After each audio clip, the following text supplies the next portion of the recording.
So today I was hoping to just kind of make it as conversational as you need. So I don't have anything specific that I'm going over as far as contracts are concerned, but I am going to talk about a lot of the questions they get on the WRA hotline, and a lot of them often pertain to inspection related issues, because that's usually where we run into the most issues or kind of the most back and forth. So I just wanted to go over some of the questions they get on the legal hotline and that we get as compliance brokers quite a bit as well, and just go through some of those different scenarios. And then if you have questions or want clarity on something, or if you've run across something, just feel free to pop in at any time and talk about it. So one of the biggest question it's on an inspection is whether they should be using a notice or an amendment. So the main difference between those two things is a notice is something that does not require everyone's approval. So a notice is something that you would send to, let's say they want to give notice that they are allowing the broker to give loan commitment. You could use a notice for that. So it says, the buyer is comfortable providing loan commitment to the seller's agent for the purposes of fulfilling that portion of the contract. A notice could also be something like, um, I can't think of another great example at this point, but it's just something that not everybody would need to agree to, where an amendment is something that everybody would need to sign off on and be okay with. So a name change, maybe like if you wanted to add a middle initial or something, you might be able to use a notice. But if you wanted to completely change the buyer's name, then you would need to do an amendment because everyone would need to agree to a completely different buyer and whatever circumstances come with that. So the amendment is usually what we use in terms of an inspection. So, so the first thing is a buyer, if they don't give notice or an amendment, do they have to give copies of the inspection report? And that is a yes. So after an inspection, it says right in the offer that you need to provide those promptly. So as soon as the inspection report comes to you, you will want to send it over to the other agent because it is very explicitly written that it needs to be delivered promptly. So again, if you're on the listing side, you will want to ask them to send that over as soon as possible. Even if they're still thinking about and wanting to do negotiating, that's fine, but you do have the right to have that promptly. So if your buyer is not looking to ask for anything, you still need to send the inspection report unless you've agreed to otherwise. And then vice versa from the listing side, even if they're not asking for things, you still want to get a copy of the inspection report. Um, we're in a much better place now as far as defects are defining in the inspection report. Years ago, they did not really say what was defect per se in the reports. Now, most of them are very clearly outlined what items would be considered defects, what are safety items, what are just recommendations or keeping an eye on items. They're all very clearly outlined for the most part, depending upon the inspector. Um, so not all items are going to be defects. Some things are just, hey, keep an eye on this, or this is a minor thing that should be changed at some point, something along those lines. So defects are also defined in the offer. So I often like to remind my clients like what we're looking for when we have a home inspection, especially on the buy side, something that significantly affects the value, safety, or lifespan of the property. So those are the things we're looking for and the things that we are going to be talking about when we get to the negotiating portion of this. Um, a buyer, it's the one question is, can a buyer give a notice of defects after the deadline of an inspection? The answer is no. So you cannot serve a notice of defects and you cannot do any negotiating with an amendment after that timeline is waived. So that's why it's so important to try and get an inspector in and get the findings and have the conversation with your client well before the deadline, because once midnight of that date hits, it is automatically waived. And if you don't have something in place prior to that deadline, it will automatically waive itself and you've really got nothing to stand on. So the biggest part of this is I often tell them the first two things you want to do are get your earnest money in and schedule your inspection, ideally right away, same day, if possible, because they do book out. And then it also gives you the time to be able to get that report back and, discuss with each other what their thoughts are. Um, so You could try to negotiate after that timeline, but they really have no reason to allow you to do that. So just something really important to keep in mind. Another thing we run across kind of a lot is not being able to come to some sort of an agreement with an amendment and kind of going back and forth.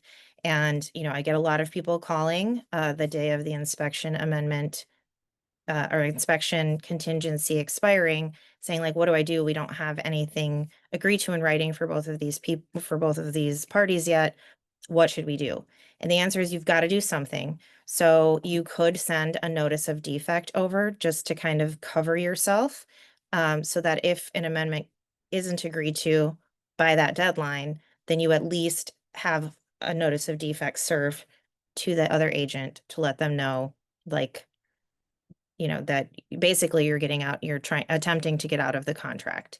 You can pull that notice back if you come to an agreement with them in an amendment, let's say the next day, but that is something that you want to make sure you have over to them. So sometimes if I'm getting really close to the deadline, I'll just start creating a notice of defects and have it ready to go in the event that I do need to send it over to, hold on one second, uh, that I do need to send it over to the other agent, to kind of cover ourselves on that.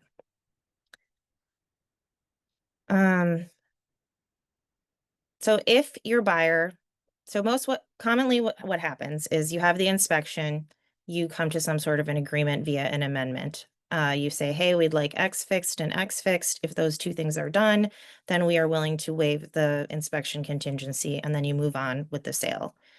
The other option is serving a notice of defects. So a notice of defects is something that outlines all of the defects listed in the inspection report. So how that would work is you use the notice form, and it should start with the buyer objects to the following defects listed in the inspection report, dated, and then you want to put the date of the report. And then I also on the bottom will attach it to the notice. And then you could make a list of all of the defects. So what I try to do is use the exact same verbiage that the inspector uses. Um, the other option is, rather than kind of copying and pasting some of the language, which can get very lengthy, you can also say page, you could use the page and then like the item number within the inspection, because it is going to be attached anyway. So that's kind of an easier way to do it, especially if you've got a lot of stuff that you're going to be including. Um, so okay, so this instance is the listing broker contacted, the buyer's agent. And the listing broker stated the buyer has to give a notice of defects. Can a listing agent tell a buyer what to do? No, and neither can we, essentially. We can give our opinions and we can give the options that they have, but nobody can say you have to send over a notice of defects or this is what needs to happen 100% here. So the notice portion is important to know if you have the right to cure or not. So I often explain the right to cure to them before we talk about putting the inspection in the offer. I explain to them what that means.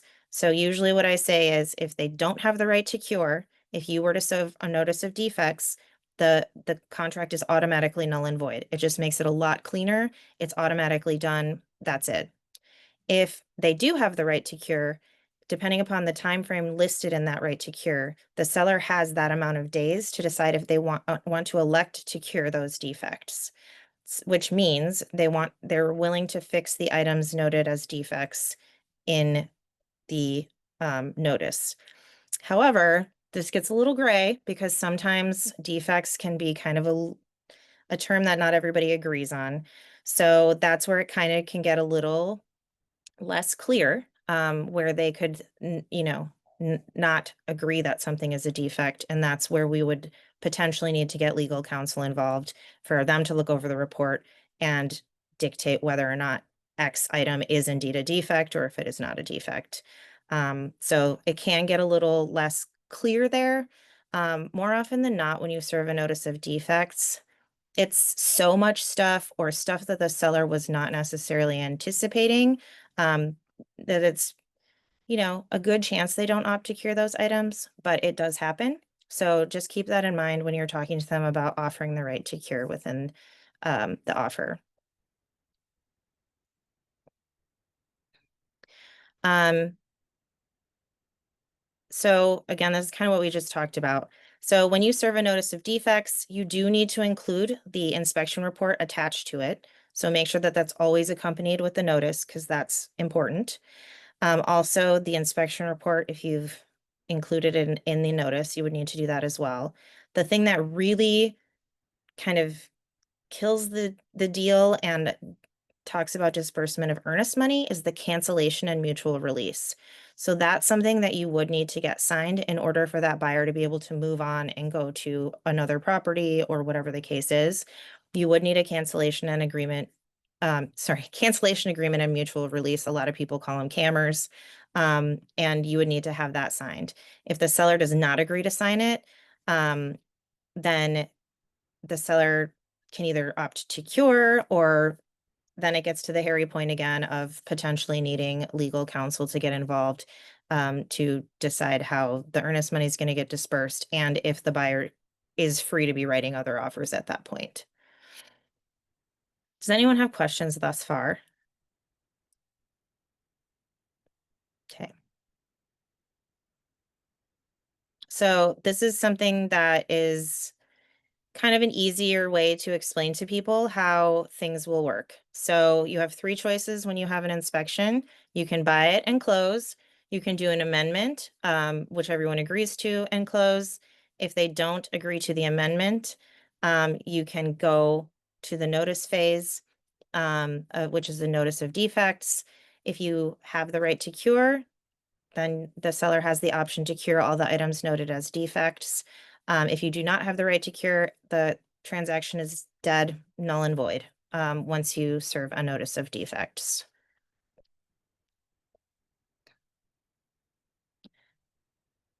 Oops.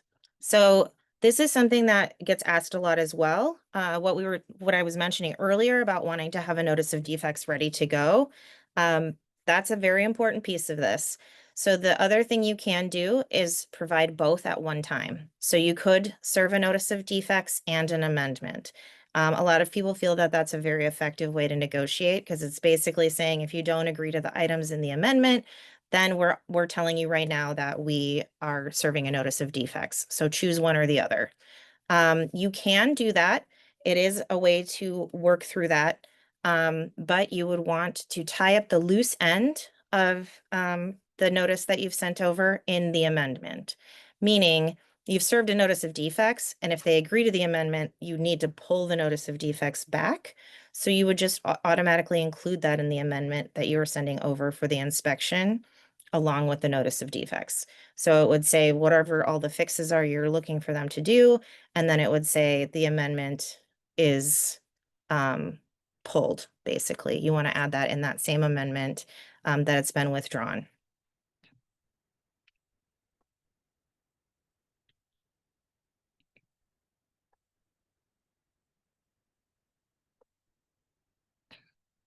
Another part of the inspection that people think is part of the inspection is testing.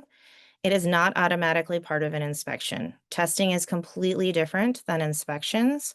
So you can do inspections that are authorized inspections, meaning you can have the general home inspector. It has to be a qualified home inspector. If that person then says that they think a basement professional needs to come in and do evaluation on the basement walls, then that is also something that could be done because it was recommended in the general home inspection. If they say there's organic growth in the attic and they will never say it's mold because they don't know, but they'll usually say something along the lines of organic growth. If they say that, the client cannot automatically test to make sure that's mold. That's something you would need to get permission for at the very beginning in the offer. The testing portion is in our GMAR Addendum A. You would be able to check that portion and then explicitly write any type of testing they'd like the opportunity to do. So something like mold or asbestos, things like that. More often than not, people don't test for those items. They just kind of go under the assumption it might be mold and just ask the seller to have an environmental company out to do the, cleanup and that type of thing. Or same thing with asbestos, they can encapsulate asbestos. So rather than testing to verify that it's asbestos, you could just automatically ask for someone to come out and remediate something like that. But some people really want to have the test done, and that is separate from the inspection. So it's important to add that box checked on the GMAR Addendum A if you have a client who's very specific.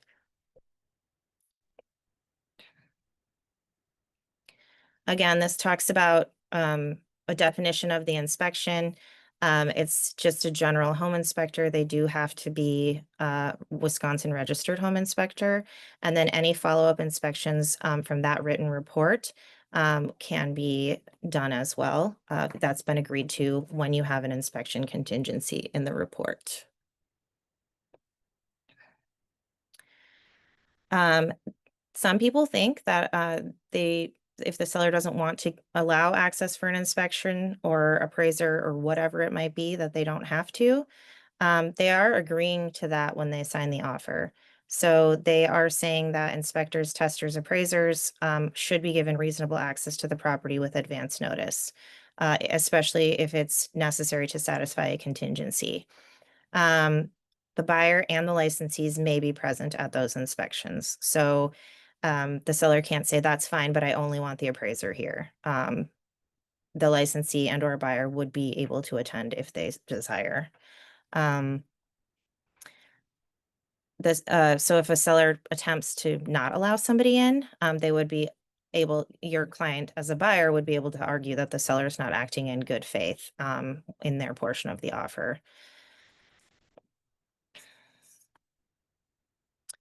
Again, the buyer is not required to give copies of the report and testing. That's a myth. The buyer does need to promptly provide copies of inspection and testing reports to the seller. They would need to also provide the copies when they're giving a notice of defects. A lot of people will send it the first time and then also send it along with an amendment. So as long as you've sent it to them prior, it doesn't need to come along with an amendment, but it should always go along with a notice of defects.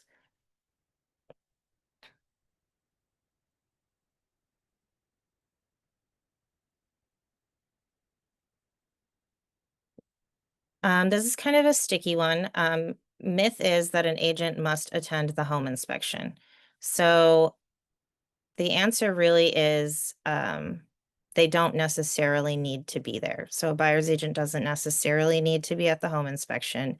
However, everyone should know that the agent does not intend to be there. A lot of people, you'll see this written in there that the agent needs to accompany the buyer for any access to the home. A lot of people feel pretty strongly about that. So if it is something that your client as a seller is very particular on or would like to require, you can write that into MLS saying that, there you are not to allow people to come in without agent accompaniment. And that's totally fair as well. But it's not a requirement for the agent to be there.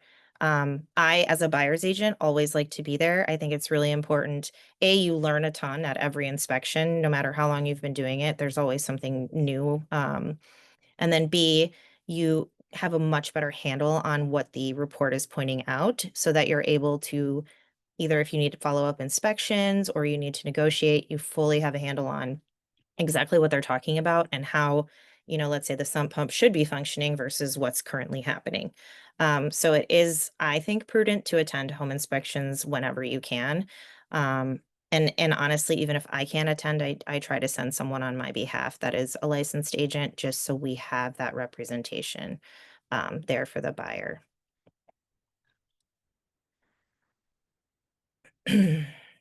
So this is something that we ran across a lot over the last few years with the Addendum AC, where it's kind of the soft inspection, if you will, where the buyer agrees not to issue a notice of defects for repairs that exceed a specific amount. So it could be like $5,000, like in this example here. This is something that I think is helpful to have the clarity on. So this in this particular instance, they've used the GMAR Addendum AC. If you're not familiar with that one, that's the form that has the inspection contingency provision that says a buyer will not issue a notice of defects for repairs that are an aggregate amount of a specific number. So you could, you could say 2,500, 5,000, whatever the buyer wants to agree to. So that is just to allow the buyer to have an inspection, know what they're buying, and kind of protect them from super large, really expensive repairs if needed. So the point here is that the inspection revealed that the property needed a new roof. The new roof estimate is $14,000. The buyer did not issue a notice of defects, but the buyer and seller amended the offer and agreed the seller would replace the roof at the seller's expense and then waive the home inspection contingency. The question is, does the buyer then have to contribute the $5,000 that they agreed on at the beginning to not issue a notice of defects on? And the answer is that they do not have to contribute $5,000 to the cost of replacement based on the facts of that specific instance. So there's a lot of question around that and whether they need to provide $5,000 toward the fix. And the answer is that they don't have to. A lot of times people will offer that, say, hey, we agreed to the 5,000, so we're willing to chip in on that. But it is not a requirement based on how that contingency reads. So just know that when you're going through and you're allowing the $5,000 or 2,500 or whatever the credit or the exceeded amount is on your addendum AC. So if the buyer did want to issue a notice of defects, the seller would be responsible for repairs that exceeded $5,000. So that's where that would come into play, is if you did serve a notice of defects. Then that's where the 5,000 could come into play. But it's really more just saying we're not going to nickel and dime you based on items we found in the inspection. It doesn't negate the ability to negotiate. Does anyone have any questions on anything thus far, comments, things you've run across? Okay.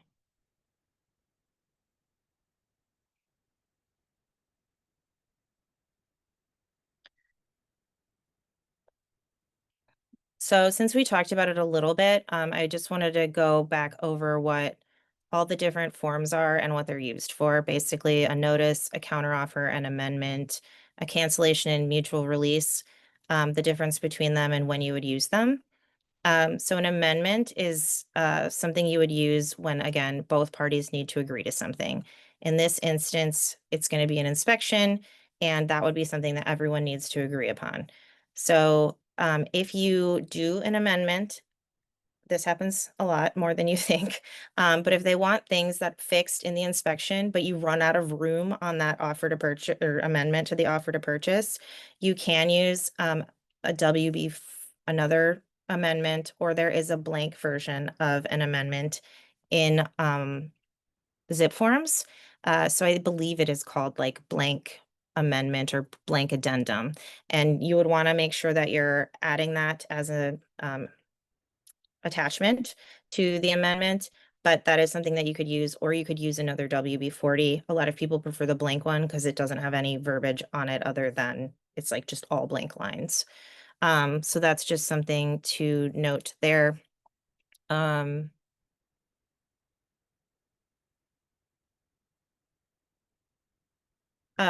question we do get with amendments is if one party on the other side signs it, does that count? And that is a no.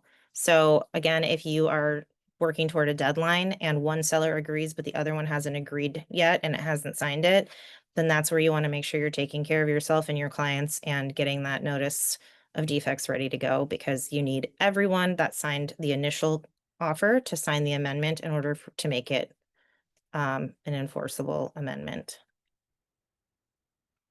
A cancellation and mutual release is what you're going to use to cancel the contract. That's what actually cancels the contract and distributes the earnest money. In some instances, you say you have got like 4 different sellers. They're all, daughters and sons of the person that can no longer sign for themselves. Let's say you need them all to sign, but it's like logistically impossible to get them all to sign the same document. You could have them sign the an identical but different document. So as long as they all say the same thing, those all could be included as one document, but they have to sign the same exact contract. Same terms, I should say, within that. Ashley, is that the case with any of those contracts or just the camera? It's pretty much any contract can be signed as long as it's the same identical contract. It can be signed on a separate contract. Okay. I always Mhm. wondered that because I know the camera, I believe, says it, but some of the other ones don't. So I Yeah, wondered if that rule applied. yeah. We don't run into it really nearly as much now that we do almost everything electronically. Yeah. But often we run into it more in these types of instances where maybe there's like four people that need to sign or something, and some people are just not comfortable doing electronic signature or whatever the case is, where then you've just kind of got to get everybody to sign the exact same paper. But yep, it should be for any of the contracts. Okay, makes sense. Um, So a counteroffer is what you're going to use if you want to change something within an offer that has not been accepted yet. So an amendment is amending a contract that's accepted. Counteroffer is countering an offer that has not been accepted yet. The counteroffer, anything noted in there is going to be what's changed. So let's say you get a counteroffer from the listing agent and they note five different things. If you agree to four of the five things, and want to add something, you need to make sure that your counteroffer number two includes the same items that they had, the four items you agreed to, in addition to what you're sending over. So it has to have all of the items that you agree to on that counteroffer that everyone signs. It doesn't automatically move over to counteroffer two. So just something important to keep in mind, especially when it can be kind of stressful to go back and forth when you're negotiating. It can be hard to remember everything you've typed in there or agreed to or whatever. So just important to remember that. Um, s- let's see.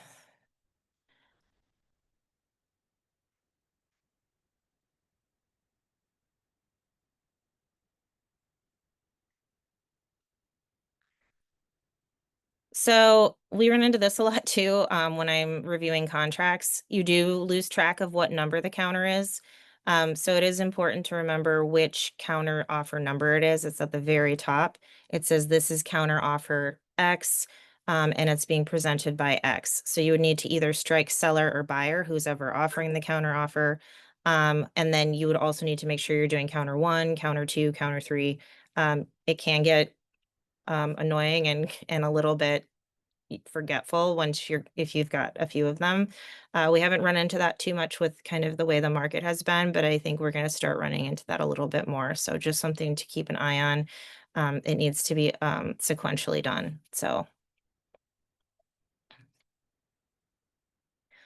um, the question here is, can a counteroffer be used to change the binding acceptance deadline in an offer? Um, it's not necessary to change the binding acceptance deadline, but if the deadline passes and the seller does want to respond, they could do so by a counteroffer being delivered to the buyer with just the change of acceptance deadline. Um, so a lot of times people will just use it for they're planning to counter something anyway, but it can be used just by sending over a counter with the binding acceptance date. So any offer with the deadline, you can counter that offer at any time. So if they gave us a deadline of midnight tonight and we do not reply, it does not mean that the offer is dead and cannot be revived. It can be revived with a counter offer at any point. So I usually tell my buyers like, hey, we're giving them through tomorrow at midnight, but if they don't reply by that time, it doesn't necessarily mean that they're not going to respond to our offer. That is simply the deadline for acceptance of the terms as they stand in the current offer to purchase. So the seller could counter at any time. I mean, it really could be a week from then, honestly, as long as the offer to purchase was not pulled back by the buyer. So if it's still out there and hasn't been formally rejected, like they have not initialed as rejected on the bottom page, it could be revived pretty much at any point with a counteroffer. So that's something that I like to make sure people know when we're sending the offer over, just so they don't get anxious if we don't get a response by that time. And then also, if a seller wants to wait for more people to come through or something, and they planned to just kind of wait and see, they could revive it with a counteroffer on their part as well.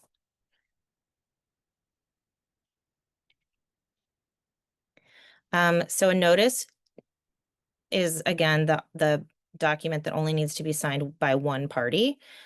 So if in this instance the seller wants to issue a termination because they did not get the loan commitment on time, so the buyer is technically kind of in breach of their contract or not following their portion of the contract, that's where you would serve a notice of offer.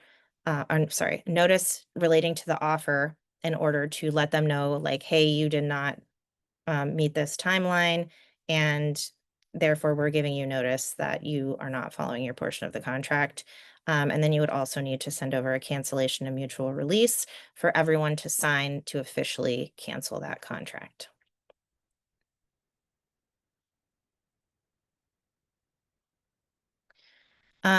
So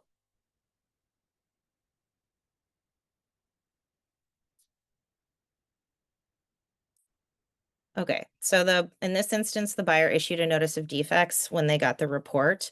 Um, and before the seller elected to cure the offer to sorry, before the seller elected to cure the defects, or decide that they didn't want to cure the defects before they give any type of notice, the buyer decided they don't want the property, even if the seller opted to cure. Um, so this question is, can the notice of defects be withdrawn? Once delivered, the notice can't be withdrawn by by the initiating party without consent of the other party. So this is where I was saying, if you send a notice of defects and an amendment as their options, you would need to put in the amendment that the notice of defects is withdrawn if that amendment is accepted. And that is because both parties have to agree that the notice of defects can be withdrawn.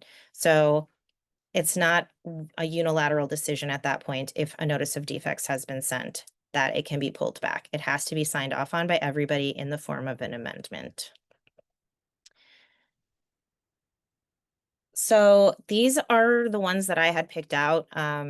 If you go to WRA or if you ever have questions, they have the Best of Legal hotline or several just helpful tips that come through. They should email them to you as well. I like to read them because it gives real life scenarios and real life answers because not everything's black and white. So I would encourage you when you have time just to kind of go to the WRA or even just Google WRA Best of Legal Hotline and just go through some of them because there are different instances and it's not always a black and white answer. So it's super helpful just to kind of get familiar with this stuff. Does anybody have questions, comments, concerns? I'm getting done pretty early, but I have a quick question. sure. So you said that the counter offer can revive an offer at any time after it expires, as long as the seller doesn't reject it. Hmm. So if the seller rejects it, how do you revive the offer? You'd have to write a whole new offer. Gotcha. Hmm. Okay. Yeah, And in that um, Good to instance, know. the buyer can rescind their offer as well, right? Like take it off the correct. table. Yes. So if it has not been accepted by anyone, then they can rescind the offer as well. And you can do that verbally, like you could call the other agent and say, hey, we're rescinding our offer. Mhm. But I always say to do it as many forms as possible. So I will send an email, text, and I will leave a voicemail for that person just to make sure Mhm. that they can't say, oh, we didn't get it, and then get it signed. So, but yeah, unless it's rescinded or rejected, it can be revived. Okay. Thanks. Yep. All right. Well, thanks everybody for hopping on. I appreciate it. And I'm going to be on the meeting tomorrow. So I'll see you guys then.